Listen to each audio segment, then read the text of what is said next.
not even set foot on the court yet.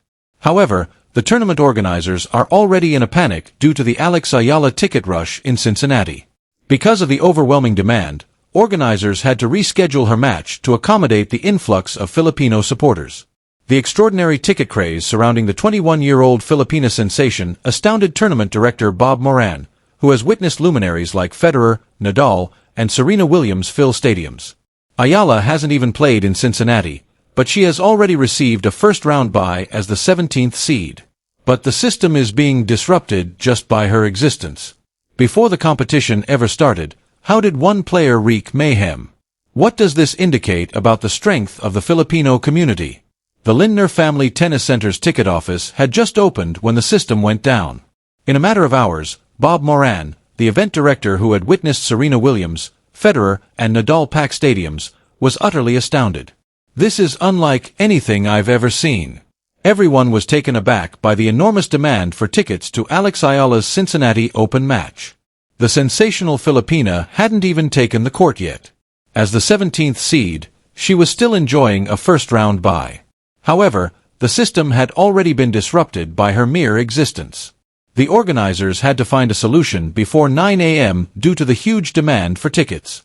The demand was similar to what had occurred in Toronto, when organizers had to relocate Eala to center court after her matches sold out in 30 minutes.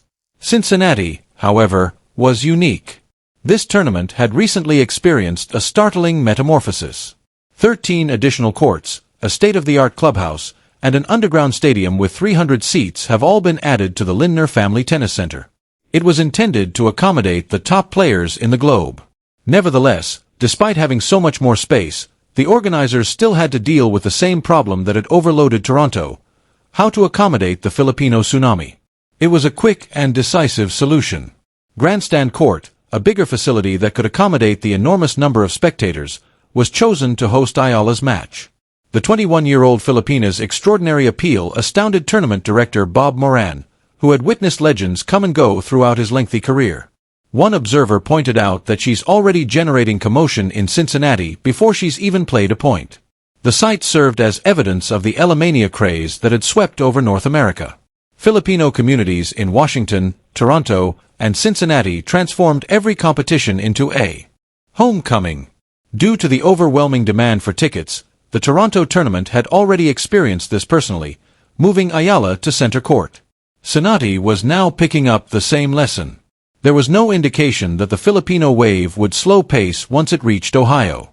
The days of slogging through qualifying and racing for wild cards are long gone. Officially, Alex Eala is here. The Filipina sensation, who is seeded number 17 at the Cincinnati Open, has achieved something that was previously unthinkable: a first-round purchase at a WTA 1000 event. Anyone who has followed Eala's journey understands the significance of this event.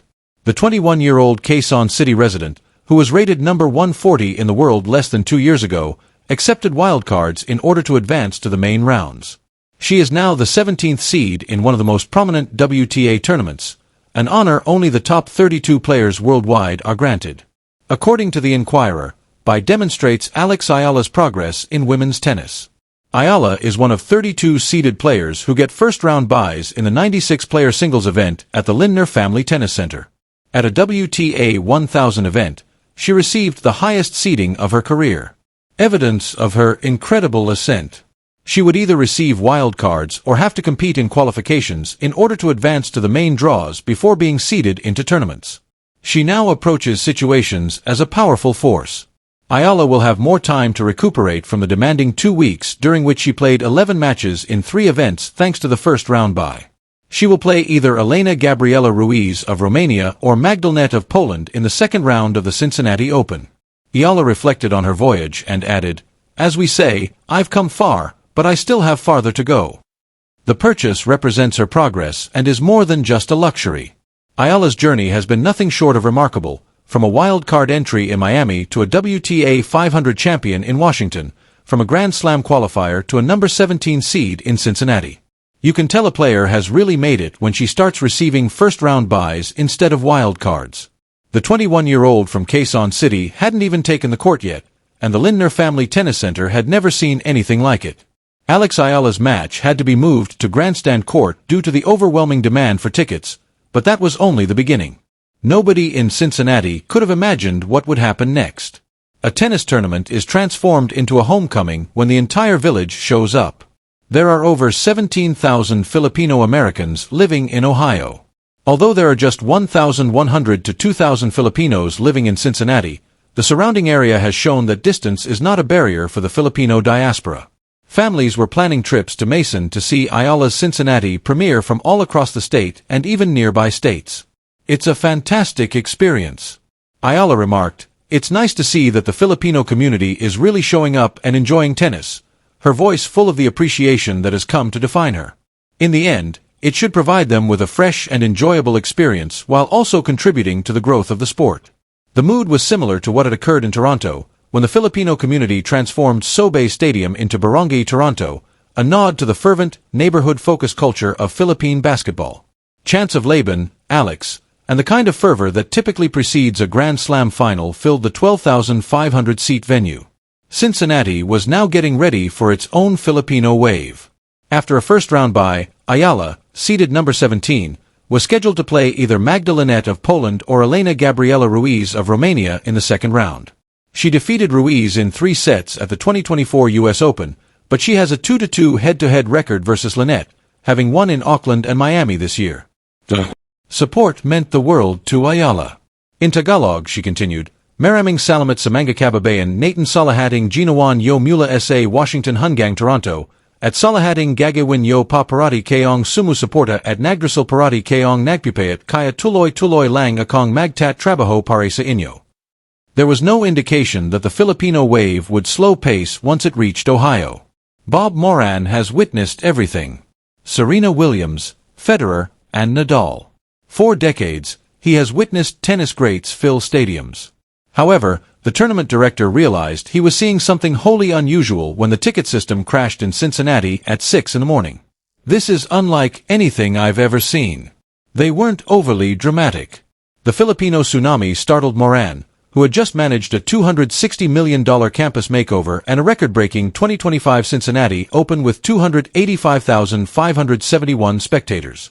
The enormous demand for tickets to Alex Eala's game caught the organizer was totally unprepared.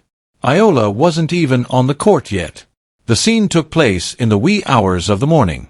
The ticketing system was overloaded with requests at around 6 in the morning.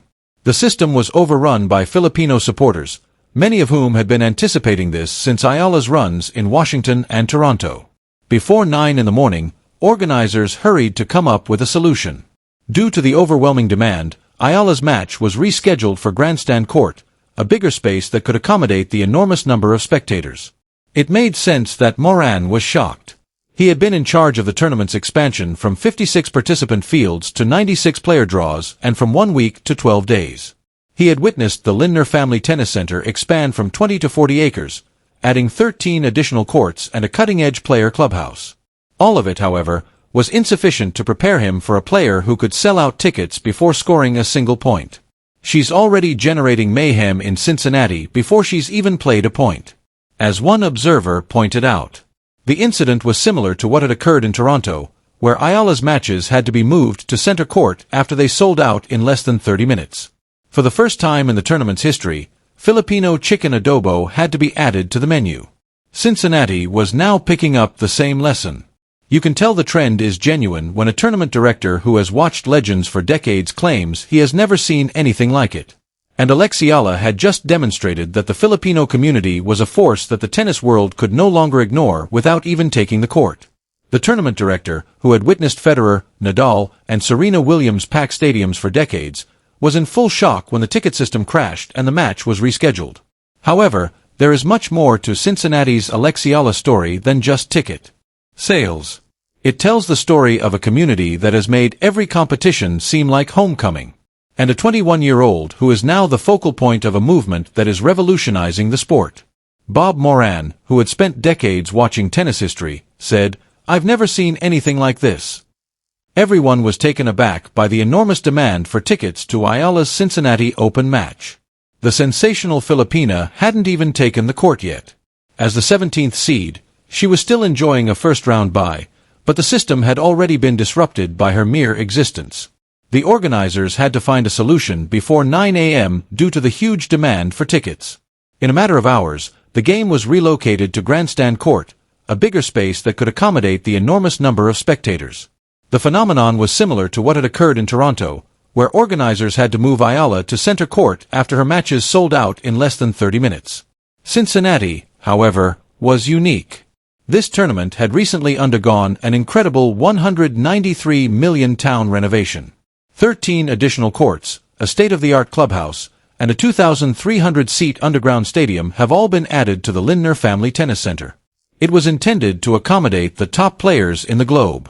Nevertheless, despite having so much more space, the organizers still had to deal with the same problem that had plagued Toronto. How can the Filipino wave be accommodated? The solution was straightforward. You ride the wave rather than trying to stop it. After a first round bye, Eala, seeded number 17, was scheduled to play either Magda Linette of Poland or Elena Gabriela Ruiz of Romania in the second round. She defeated Ruiz in 3 sets at the 2024 U.S. Open, but she has a 2-2 head-to-head record versus Linette, having won in Auckland and Miami this year. However, the match itself was hardly important to the Filipino population. It was important to show up. There are over 17,000 Filipino Americans living in Ohio. Although there are just 1,100 to 2,000 Filipinos living in Cincinnati, the surrounding area has shown that distance is not a barrier for the Filipino diaspora. To see Eala's Cincinnati debut, families from all across the state and even nearby states started organizing trips to Mason. It's a fantastic experience. Eala remarked, "It's nice to see that the Filipino community is really showing up and enjoying tennis," her voice full of the appreciation that has come to define her. In the end, it should provide them with a fresh and enjoyable experience while also contributing to the growth of the sport. The mood was similar to what had occurred in Toronto, where the Filipino community had transformed Sobe Stadium into Barangay, Toronto, allusion to the fervent, neighborhood-focused culture of Philippine basketball. Chants of Laban and Alex, Philippine flags, and the kind of fervor that typically surrounds a Grand Slam final packed the 12,500-seat venue. Cincinnati was now getting ready for its own Filipino wave. The support meant the world to Eala.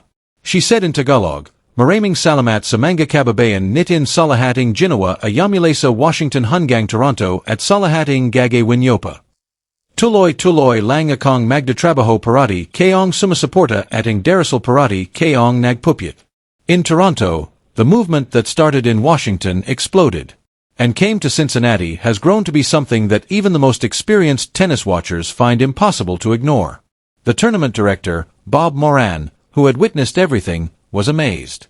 There was no indication that the Filipino wave would slow pace once it reached Ohio. If you had made a tennis competition a cultural phenomenon, how would you respond? For Alex Eala, the solution was straightforward.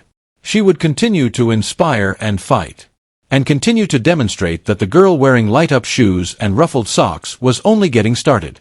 Because she was aware that there was more to the movement than just tennis. It was about a group of people discovering their voice. And no ticket system could possibly include that.